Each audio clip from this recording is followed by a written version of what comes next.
മുഖജാലകത്തിലൂടെ നമ്മുടെ ജീവിത പങ്കാളിയെ കണ്ടെത്താൻ world matrimony. Integrating economic, social, and environmental performance, is there really a way to achieve a triple bottom line in a way that actually builds up all three facets of performance: economic, social, and environmental? Advocates of CSR understandably argue that this is possible and should be the way all firms are evaluated. Increasingly, evidence is mounting that attention to a triple bottom line is more than being responsible, but instead just good business. Critics argue that CSR detracts from the fundamental economic rule of businesses. Others argue that it is nothing more than superficial window dressing. Still others argue that it is an attempt to preempt the role of governments as a watchdog over powerful multinational corporations. While there is no systematic evidence supports such a claim, a recent review of nearly 170 research studies on the relationship between CSR and firm performance reported that there appear to be no negative shareholder effects of such practices. In fact, this report shown that there was a small positive relations between CSR and shareholders' return.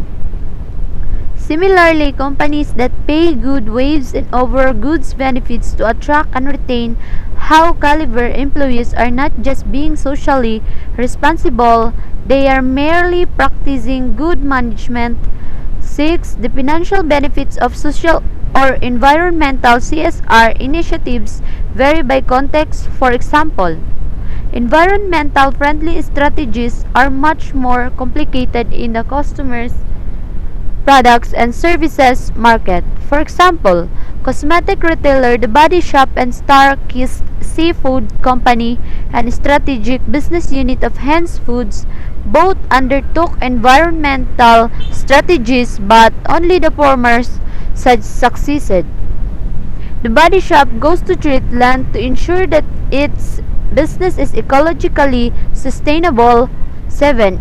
It actively campaigns against human rights abuses and more animal and environmental protection, and is one of the most respected firms in the world.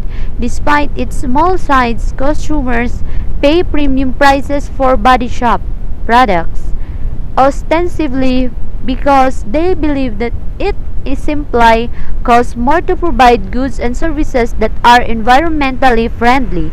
The Body Shop has been wildly successful. Starkist to adopt an CSR approach when in 1990 it decided to purchase and sell exclusive dolphin-safe tuna. At the time, biologists thought that the dolphin population decline was a result of the thousand killed in the course of tuna harvest. However, consumers were unwilling to pay higher prices for Starkist environmental products attributes. Moreover, since tuna were bought from commercial fishermen, this particular practice afforded the firm no protection from imitation by competitors. Finally, in terms of credibility, the member of the tuna industry had launched numerous unsuccessful campaigns in the past to touting their interest in the environment, particularly the world ocean. Thus, consumers did not perceive Starkist effort as sincerely green. You might argue that the Body Shop's customers are unusually price sensitive, hence the success of its environment-based strategy. However, individuals are willing to pay more for organic produce, so why not dolphin-safe tuna? One difference is that while the environment is a public good, organic produce produces both public and private benefit. For example, organic farming is better for the environmental, and pesticide-free produce is believed to be better for the health of the consumers. Dolphin-free tuna only has the public environmental benefits. preserve the dolphin population and ocean ecosystem, not the private one likes personal health. It is true that the personal satisfaction and benevolence are private benefit. However, consumers did not believe they were getting their money's worth in this regard for Starkey's tuna, whereas they do with the Body Shop's product. Somewhere in our dialogue on CSR lies the idea of making the solution of an environmental or social problem that the primary purpose of the organization. Cascade Asset Management (CAM) is a case in point. CAM was created in April 1999 in Madison, Wisconsin, and traces its beginnings to the University of Wisconsin's entrepreneurship program, where the owner collaborate in developing and financing the initial business plan.